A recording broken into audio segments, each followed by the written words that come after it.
लेकिन भाइयों बहनों, हम लोग आजादी के अमृत काल में हमारी 75 साल की यात्रा को उसका गौरवगान करते रहेंगे, अपनी ही पीठ थपथपाते रहेंगे, तो हमारे सपने कहीं दूर चले जाएंगे। और इसलिए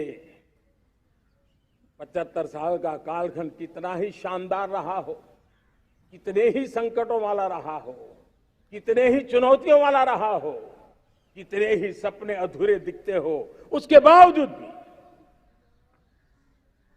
आज जब हम अमृत काल में प्रवेश कर रहे हैं, अगले 25 वर्ष हमारे देश के लिए अत्यंत महत्वपूर्ण है। और इसलिए जब मैं आज मेरे सामने लाल किले पर से 130 करोड़ देशवासियों के सामर्थ्य का स्मरण करता हूं, उनके सपनों को देखता हूं, उनके संकल्पों की अनुभूति करता हूं, तो साथियों मुझे लगता है आने वाले 25 साल के लिए हमें उस पंच प्राण पर अपनी शक्ति को केंद्रित करनी होगी, अपने संकल्पों को केंद्रित करना होगा, अपने सामर्थ्य को केंद्रित करना होगा और हमें उन पंच प्राण को लेकर के 2047 जब आजादी के 100 साल होंगे, आजादी के दीवानों के सारे सपने पूरे करने का जिम्मा उठा करके चलना होगा। जब मैं पंच प्राण की बात करता हूं, तो पहला प्राण, अब देश बड़े संकल्प लेकर के ही चलेगा, बहुत बड़े संकल्प लेकर के चलना होगा। और वो बड़ा संकल्प है विकसित भारत।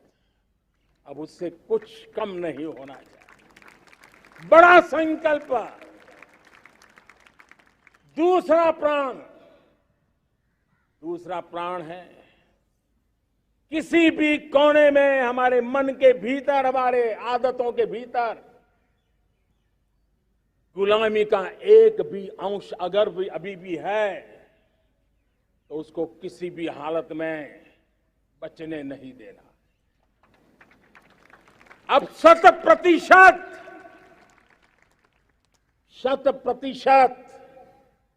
सैकड़ों साल की गुलामी ने जहां हमें जकड़ कर रखा है, हमारे मनोभाव को बांध करके रखा हुआ है, हमारी सोच में विकृतियां पैदा करके रखी है, हमें गुलामी की छोटी सी छोटी चीज भी कहीं नजर आती है, हमारे भीतर नजर आती है, हमारे आसपास नजर आती है, हमें उससे मुक्ति पानी ही होगी। ये हमारा दूसरी प्राण शक्ति है। तीसरी प्राण शक्ति, हमें हमारी विरासत पर गर्व होना चाहिए, हमारी विरासत के प्रति, क्योंकि यही विरासत है जिसने कभी भारत को स्वर्णिम काल दिया था,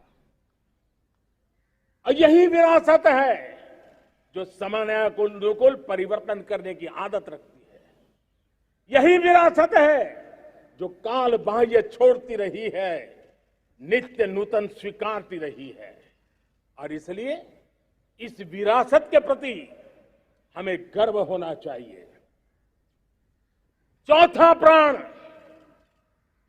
वो भी उतना ही महत्वपूर्ण है, और वो है एकता और एकजुटता।